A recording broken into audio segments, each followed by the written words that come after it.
Bienvenue pour cette nouvelle vidéomélie en cette semaine de prière pour l'unité des chrétiens.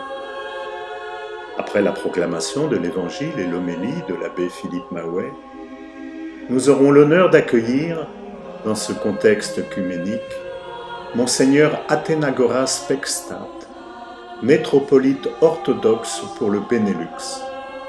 Bonne célébration. Bonjour. Nous sommes aujourd'hui le troisième dimanche du temps ordinaire, mais aussi au cœur de la semaine de prière pour l'unité des chrétiens. Et cette vidéomélie et toute la paroisse d'ailleurs, ce dimanche, seront concernés par ce bel événement qui est important dans la vie de nos communautés chrétiennes. Mais voici l'évangile de ce troisième dimanche du temps ordinaire, c'est dans l'évangile selon saint Luc. Beaucoup ont entrepris de composer un récit des événements qui se sont accomplis parmi nous, d'après ce que nous ont transmis ceux qui, dès le commencement, étaient témoins oculaires et serviteurs de la parole. C'est pourquoi j'ai décidé, moi aussi, après avoir recueilli avec précision des informations concernant tout ce qui s'était passé depuis le début, d'écrire pour toi, excellent Théophile, un exposé suivi, afin que tu te rendes bien compte de la solidité des enseignements que tu as entendus. En ce temps-là, lorsque Jésus, dans la puissance de l'Esprit, revint en Galilée, sa renommée se répandit dans toute la région. Il enseignait dans les synagogues et tout le monde faisait son éloge. Il vint à Nazareth où il avait été élevé et, selon son habitude, il entra dans la synagogue le jour du sabbat et il se leva pour faire la lecture. On lui remit le livre du prophète Isaïe. Il ouvrit le livre et trouva le passage où il est écrit « L'Esprit du Seigneur est sur moi, parce que le Seigneur m'a consacré par l'onction. Il m'a envoyé porter la bonne nouvelle aux pauvres, annoncer aux captifs leur délivrance et aux aveugles qu'ils retrouveront la vue, remettre la liberté aux opprimés, annoncer une année favorable accordée par le Seigneur. » Jésus referma le livre, le rendit aux servants et s'assit. Tous, dans la synagogue, avaient les yeux fixés sur lui. Alors, il se mit à leur dire « Aujourd'hui s'accomplit ce passage de l'Écriture que vous venez d'entendre. » Acclamons cette parole de Dieu. Louange à toi, Seigneur Jésus. Ta parole, Seigneur, est lumière. Gloire et louange à toi. Ta parole, Seigneur, nous libère. Gloire et louange à toi. Ta parole aujourd'hui nous fait vivre. Gloire et louange à toi. Frères et sœurs, la liturgie de ce dimanche nous propose deux extraits de l'Évangile selon saint Luc, en deux chapitres différents. D'abord, ce sont les 4 premiers versets du premier chapitre, donc le tout début de l'Évangile selon saint Luc. Et puis on passe au chapitre 4 avec la visite, la participation de Jésus au culte à la synagogue de Nazareth un jour de sabbat. Alors par rapport aux 4 premiers versets, c'est cette bonne nouvelle qui est annoncée, c'est saint Luc qui va l'écrire. Alors peut-être quelques pistes pour mieux comprendre quelle intention de saint Luc en rédigeant son évangile. D'abord, il nous dit que d'autres que lui ont fait cette démarche d'écrire les événements qu'il va raconter. Il n'est donc pas le seul, et c'est peut-être important de le souligner. Autre chose, c'est de dire qu'il s'adresse à Théophile. Et vous savez que Théophile, étymologiquement parlant, c'est le prénom qui dit « les amis de Dieu », l'ami de Dieu. Et donc c'est un livre qui est destiné à tous ceux qui sont les amis de Dieu, qui veulent mieux connaître Dieu. On sait aussi que la rédaction des évangiles, finalement, on n'a pas tellement d'éléments, on ne sait pas très bien comment tout cela s'est passé, mais finalement on peut dire que la rédaction de l'évangile, et donc notamment celui de saint Luc, mais on peut parler des autres évangiles aussi, s'enracine sur deux choses. D'abord une tradition orale qui existait avant d'être écrit, la bonne nouvelle s'est répandue à travers l'oralité. Et puis, cela vient aussi, je dirais comme origine, de la pratique qui était celle des premières communautés chrétiennes. Et si on fait alors le lien avec tout ce qui est dit ici, on peut dire que l'Évangile selon saint Luc a été écrit vers les années 80, 90. Et de toute façon, à une époque où je dirais que les derniers témoins des événements qui ont été ceux de la vie du Christ n'étaient pas morts, puisqu'il dit qu'il va se baser sur les témoins oculaires qu'il a rencontrés. Et donc, il y a ici cet évangile, le début de l'évangile, mais c'est peut-être important de noter que saint Luc est aussi l'auteur des Actes des Apôtres. Il a écrit l'Évangile selon saint Luc, et les Actes des Apôtres qui relatent, notamment à travers les voyages de Paul, ce qu'est la vie des premières communautés chrétiennes. Et puis alors on passe au chapitre 4, deuxième extrait de cet Évangile d'aujourd'hui. Alors ça nous relate la participation de Jésus à ce culte des Juifs à la synagogue de Nazareth, et c'est un jour du sabbat. Alors, quelque chose qui est étonnant, c'est peut-être de voir Jésus qui revient chez lui. Et donc, finalement, il revient dans son pays. Et il participe à cet office, pourrait-on dire. Et rien d'étonnant à ce moment-là qu'on voit la proposition qui lui est faite de lire le livre de la Torah. Et c'est ici le livre d'Isaïe, qui est l'extrait qu'on a entendu. C'était assez intéressant de voir que dans la pratique juive de ce temps, on invitait les participants à lire la parole, mais aussi de la commenter. Et donc il n'est pas tellement étonnant que Jésus puisse commenter cette parole. Et il la commente avec finalement, je dirais, l'extrait qui est celui qui lui est proposé. Vous avez entendu, hein, « L'Esprit du Seigneur est sur moi, il m'a consacré par l'onction, il m'a envoyé porter la bonne nouvelle aux pauvres. » Et puis alors toutes les bonnes nouvelles qui sont annoncées comme une sorte de programme, si vous voulez, de ce que sera la vie de Jésus dans sa mission au milieu de nous, dans l'annonce qui est celle du royaume. Mais ce qui est intéressant, c'est évidemment la conclusion de l'évangile d'aujourd'hui, qui est aussi la parole que Jésus dit à la synagogue. Il dit, cette parole que vous venez d'entendre, eh bien c'est aujourd'hui qu'elle s'accomplit. C'est aujourd'hui qu'elle s'accomplit. Alors étonnement des auditeurs, évidemment. Qui peut dire c'est aujourd'hui que cette parole s'accomplit, c'est-à-dire que l'Esprit est sur moi et que j'ai été consacré par l'onction? Sinon le roi Messie, sinon le Messie, donc le Christ. Et finalement, à travers ce passage, c'est une façon pour Jésus de se situer. Alors, les auditeurs, on ne parle que des auditeurs qui sont dans l'étonnement et sans doute aussi dans l'émerveillement. Mais quand on lit par contre cet épisode dans l'Évangile selon saint Marc, on voit qu'il y a aussi les chefs religieux qui étaient présents à la synagogue qui réagissent de façon plus négative. Il y a comme de la colère, comme de l'indignation, en disant « mais pour qui se prend-il » Et on peut comprendre, hein. Et donc, il y a là à la fois l'émerveillement, l'étonnement, mais il y a aussi, finalement, la colère de ceux qui se disent « mais pour qui se prend-il » Alors laissons cette parole nous habiter, cette parole qui nous dit « aujourd'hui, l'aujourd'hui de Dieu », cette parole qui s'accomplit. Et pour conclure, permettez-moi de dire que nous sommes bien sûr au cœur de cette semaine de prière pour l'unité des chrétiens, et que certainement, qu'une façon de nous retrouver en unité, je dirais, en communion entre les différentes églises, les différentes confessions chrétiennes, c'est justement la référence à la parole. La parole est commune. Et donc, il y a là, ici, dans l'Évangile qui nous est proposé dans ce dimanche, au cœur de la semaine de prière pour l'unité des chrétiens, une parole qui nous invite à nous rassembler dans une communion nouvelle, parce qu'aujourd'hui, autour de la parole de Dieu. Alors que tout cela nous inspire et que nous puissions peut-être reprendre l'Évangile selon saint Luc, c'est l'année Saint-Luc, l'année C de la liturgie, et prendre le temps, durant ces jours-ci, pourquoi pas, de relire l'Évangile selon saint Luc. C'est ce que je vous souhaite. Nous sommes au cœur de la semaine de prière pour l'unité des chrétiens. Et dans notre paroisse Saint-Alix, nous avons voulu marquer l'étape. Une étape à travers la messe dominicale du dimanche 23 janvier à 9h30, où la messe sera célébrée avec la participation de la pasteure Isabelle de Tavernier, une pasteure protestante, une messe aussi retransmise sur les antennes de la RTBF, sur la première et RTBF internationale. C'est du côté protestant. Et dans notre vidéomélie, aujourd'hui, nous avons la joie, la grâce de recevoir Monseigneur Athenagoras Pechstadt.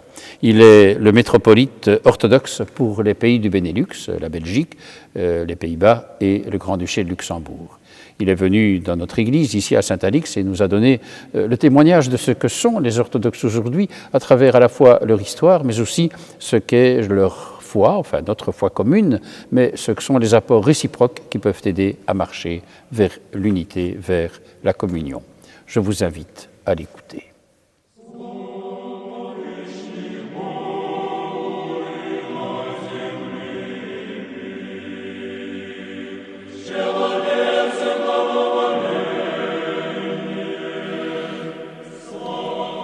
Je suis très heureux d'être ici chez vous pour cette émission. Je suis le métropolite Athenagoras, le chef de culte de l'Église orthodoxe pour les 3 pays du Benelux, la Belgique, les Pays-Bas et le Luxembourg depuis 2013. Et je suis heureux parce que cette semaine, nous célébrons tous ensemble une semaine de prière pour l'unité de tous les chrétiens. Et ça nous est très cher de prier ensemble pour cette unité qui est en fait la volonté de Dieu, que tous les chrétiens soient un. L'Église orthodoxe en Belgique existe depuis la moitié du XIXe siècle, avec la création d'une chapelle à l'ambassade russe de Bruxelles, qui par après est devenue une petite paroisse qui existe toujours à la rue de Chevalier, ici donc à Ixelles, à Bruxelles. Et puis en 1900, il y a eu la création d'une première paroisse grecque à Anvers, qui est un grand port important et qui était là pour les marins grecs et aussi pour tous ceux qui travaillaient et qui étaient chrétiens orthodoxes au port d'Anvers. Et par après, on a eu bien sûr la création d'un grand nombre d'autres paroisses orthodoxes dans différentes vagues. On a connu des paroisses après la Révolution russe, après la catastrophe de l'Asie mineure, c'est-à-dire les échanges de peuples grecs et turcs en 1922. Et il y a eu des Grecs qui sont venus ici dans notre pays. Il y a eu notamment la création d'une paroisse à la rue de Stassard, aussi à Ixelles. Et plus tard, avec la venue de milliers de Grecs qui sont venus sur l'invitation de l'État belge à travailler dans les mines charbonnières, il y a eu la création de différentes paroisses, aussi bien au Borinage, au Limbourg, et dans la région de Liège et de Verviers. Voici aujourd'hui donc une église qui est tout à fait organisée comme il faut, je dirais, et qui depuis 1985 a été reconnue officiellement par les autorités belges. Nous avons donc des paroisses qui relèvent de différents patriarcats parce que l'Église orthodoxe est une église seule, mais qui est organisée avec un système de décentralisation autour du patriarcat de Constantinople. D'autres patriarcats ont une présence ici en Belgique, comme le patriarcat de Moscou, celui de Serbie, de Roumanie, de Bulgarie et de Géorgie. Ce sont ces patriarcats qui sont actuellement présents ici en Belgique, mais avec une autorité, et c'est le métropolite du patriarcat œcuménique de Constantinople, qui est le représentant de l'ensemble de l'Église orthodoxe dans notre pays. Aux Pays-Bas, nous avons une présence déjà plus longue, car en 1752, des commerçants grecs ont créé la première paroisse au Benelux, paroisse dédiée à Sainte Catherine, qui était la sainte patron de l'impératrice de Russie de l'époque. Et donc ces commerçants, ils ont créé cette paroisse à Amsterdam, tout en ayant quand même quelque chose de spécifique qui était différent d'autres communautés orthodoxes de l'époque, car il y avait déjà des communautés, par exemple, dans les grands ports d'Italie, à Venise, à Livourne, à d'autres endroits.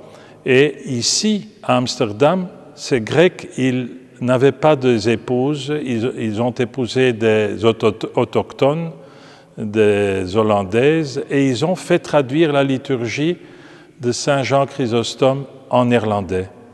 Et cette traduction a été publiée sur 1000 exemplaires en 1760.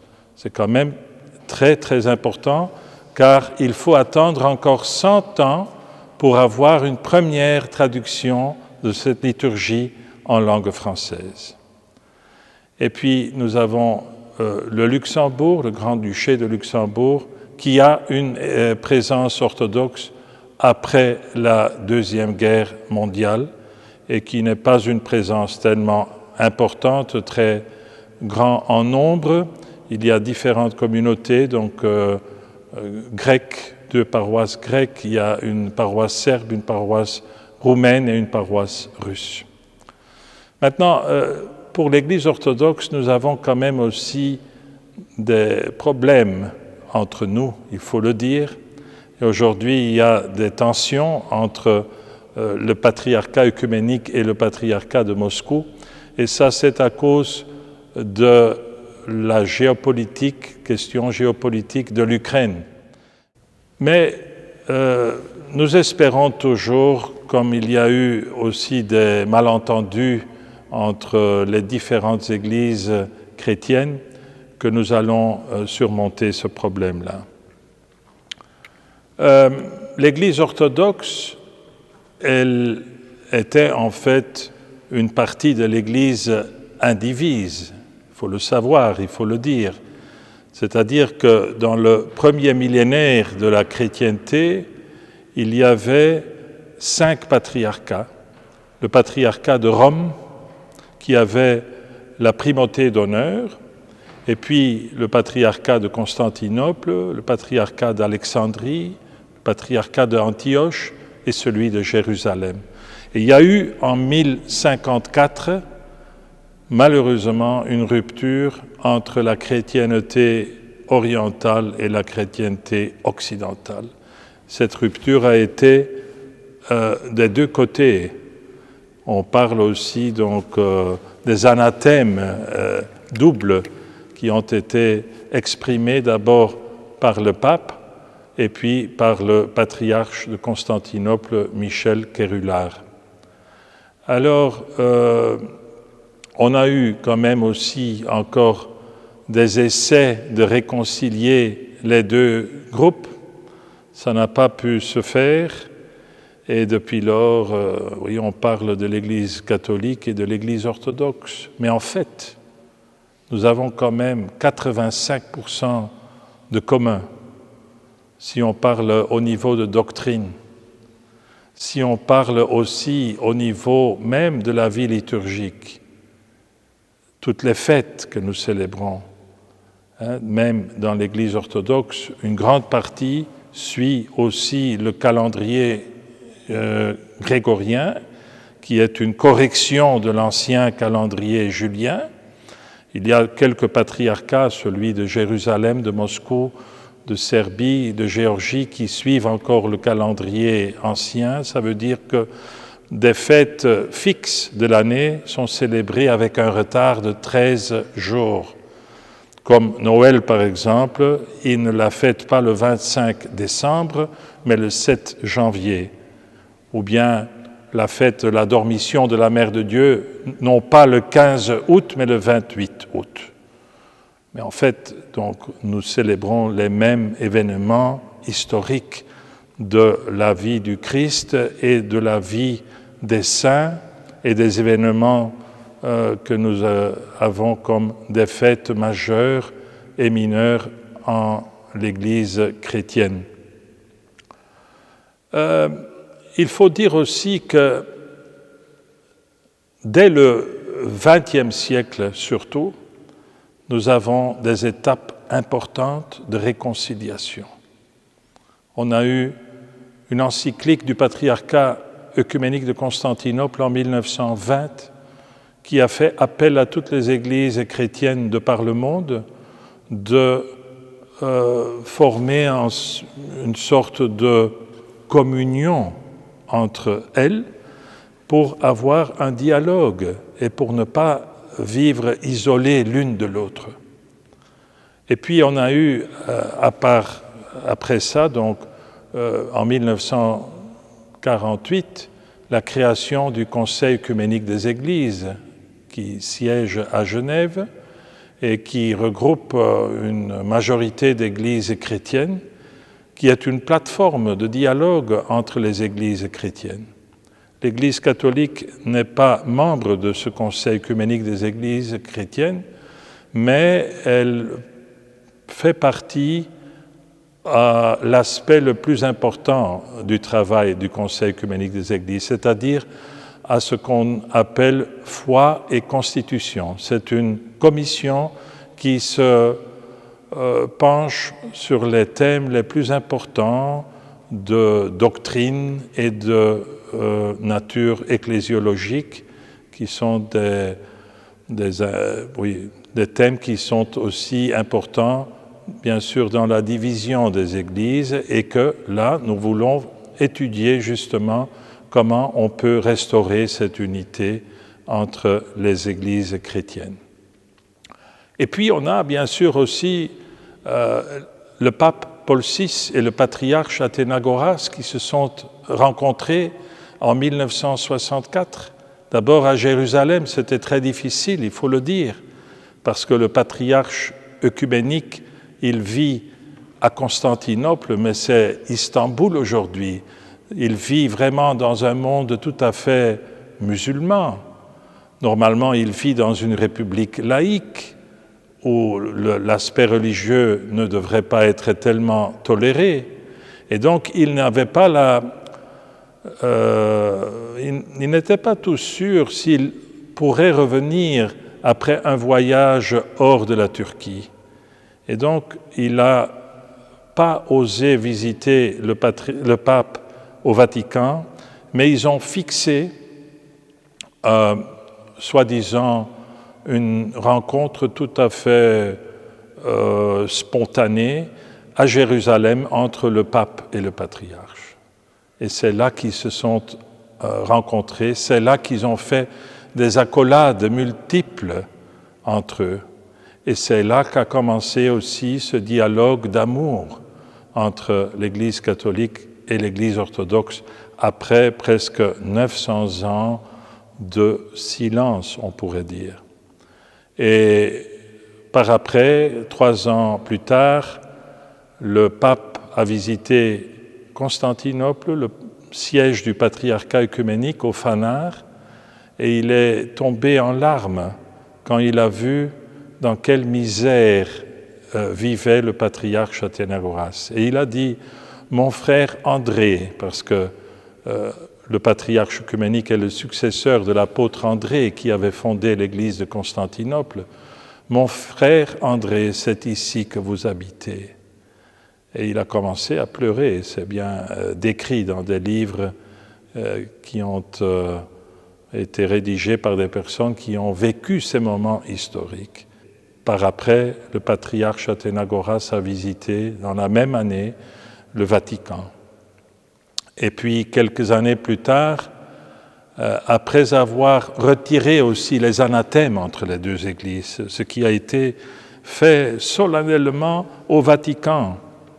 Et c'est à ce moment-là que le pape, il est tombé à genoux devant le représentant du patriarche Athénagoras, qui était le métropolite Méliton, et il a embrassé les pieds de ce métropolite pour demander pardon pour ce que son prédécesseur de l'époque, en 1054, avait causé comme rupture dans l'Église indivise.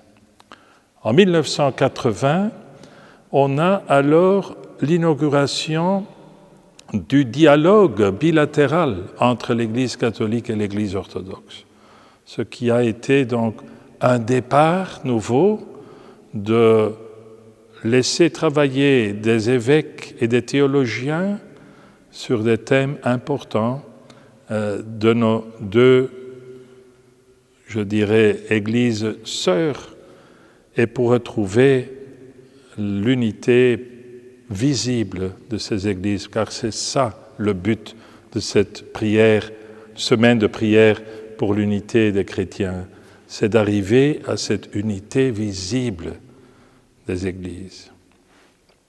Et donc aujourd'hui, on continue avec ce dialogue.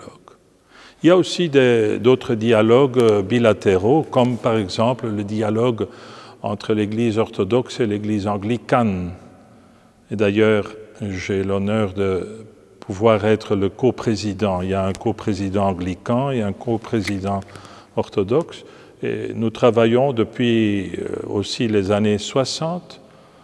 On a produit 7 ou 8 textes communs qui ont été adoptés par les deux églises. Et maintenant, nous travaillons encore à 2-3 autres textes un peu différents. Au départ, c'était plutôt sur le ministère dans l'Église, c'était sur les sacrements dans l'Église. Maintenant, c'est plutôt l'environnement, c'est plutôt aussi l'euthanasie, mais dans le bon sens de bien mourir, et pas seulement donc faire mourir les personnes, mais de donner une qualité et à la vie et aussi à ce passage de cette vie à l'autre vie qui est la vie éternelle. Maintenant, quel pourrait être l'apport de l'Église orthodoxe pour les autres églises chrétiennes? C'est bien sûr très difficile de répondre à cela parce que nous ne voulons pas être triomphalistes et de penser que, comme chrétiens orthodoxes, on peut vraiment signifier quelque chose d'important vis-à-vis des autres. Mais je pense que surtout ce qui est important, c'est de retrouver notre héritage commun, qui est l'héritage de l'Église indivise, c'est-à-dire de la période des 7 conciles œcuméniques, de Nicée en 325 à Nicée 787. C'est là la base de toute notre foi et de toute aussi notre vie canonique comme chrétiens que nous pouvons retrouver. C'est aussi l'époque des pères de l'Église. Retournons aux écrits des pères de l'Église, les pères latins et les pères grecs, qui ont une richesse énorme et qui peuvent nous aider à trouver des réponses sur des problèmes que nous rencontrons aujourd'hui dans notre vie. Et puis, bien sûr, le centre de la vie ecclésiale pour nous, chrétiens orthodoxes, est la vie liturgique. C'est les sacrements, c'est par excellence l'Eucharistie que nous célébrons. Et c'est bien sûr en grande partie la même structure comme dans les autres traditions chrétiennes, mais quand même il y a cette connotation byzantine qui est là, avec l'interaction entre le célébrant qui est là au nom de l'Assemblée et avec les réponses de l'Assemblée. Parfois, l'Assemblée est représentée par 1 ou 2 chorales qui répondent. Mais c'est surtout cet esprit ou cet aspect de faire descendre le ciel sur la terre. C'est pour ça, par exemple, le patriarche Athénagoras, quand on le voyait, il était habillé comme le plus jeune diacre est habillé dans l'Église orthodoxe. Il n'y a pas de différence. Souvent, donc, il ne portait pas cette panagia, il était là, habillé comme le plus jeune diacre. Et dans la liturgie, par contre, il était revêtu avec les ornements pour justement faire refléter cet aspect du ciel sur la terre. Et donc, voilà, l'important c'est dans cette célébration de la liturgie, avec cette beauté de la célébration, chaque mouvement a son explication, chaque mouvement a son symbolisme. Et donc, voilà, c'est important de le souligner. Mais d'autre part, il faut dire aussi que nous pouvons recevoir aussi beaucoup de choses des autres églises chrétiennes. Je pense par exemple l'Église catholique avec sa structure d'universalité. Parfois on dit oui, le pape a tout à dire, mais chez nous c'est parfois un peu trop décentralisé. Donc peut-être là on pourrait quand même trouver un équilibre. D'autre part aussi des églises protestantes. Je pense par exemple à l'aspect de l'étude biblique qui est peut-être dans l'Église orthodoxe un peu plus faible. Aussi différents autres aspects, participation aussi des laïcs, plutôt dans l'Église, qui a un autre accent que dans l'Église orthodoxe. Voilà un peu ce que j'ai voulu dire. En tout cas, je vous remercie encore spécialement mon ami l'abbé Philippe Maouet, que je connais depuis longtemps. Nous avons pu travailler ensemble, dans le cadre des émissions télévisées. Il m'a interviewé plusieurs fois aussi à la radio, chaque fois presque dans cette semaine de prière pour l'unité des chrétiens. Et donc cela me réjouit qu'il a encore pensé à moi et qu'il m'a invité ici à cette belle église de Saint-Alix. Voilà, que Dieu vous bénisse tous et vous garde tous, et soyez prudents aussi maintenant dans ces temps un peu bizarres et difficiles. Merci. Merci bien sûr et très chaleureusement à Monseigneur Athénagoras Pekstadt, à la fois pour le parcours qu'il nous a partagé de ce qu'est l'orthodoxie, et puis les questions, son témoignage aussi, et tous ces chemins qui peuvent conduire à plus de communion. Merci vraiment à lui.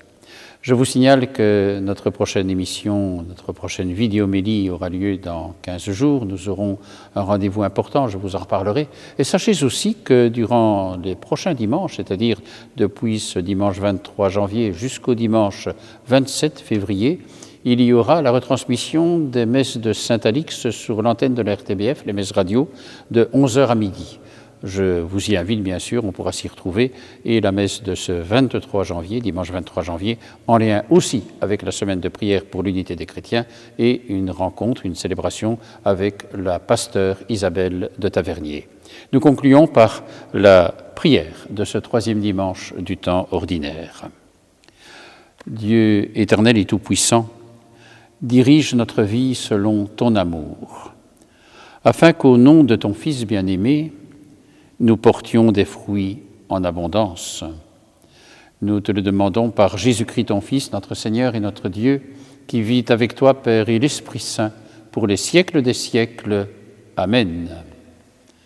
Le Seigneur est avec vous, et qu'il vous bénisse dans sa grande tendresse, lui qui est Père, Fils et Saint-Esprit. Amen. Je vous souhaite un bon dimanche, une bonne semaine de prière pour l'unité.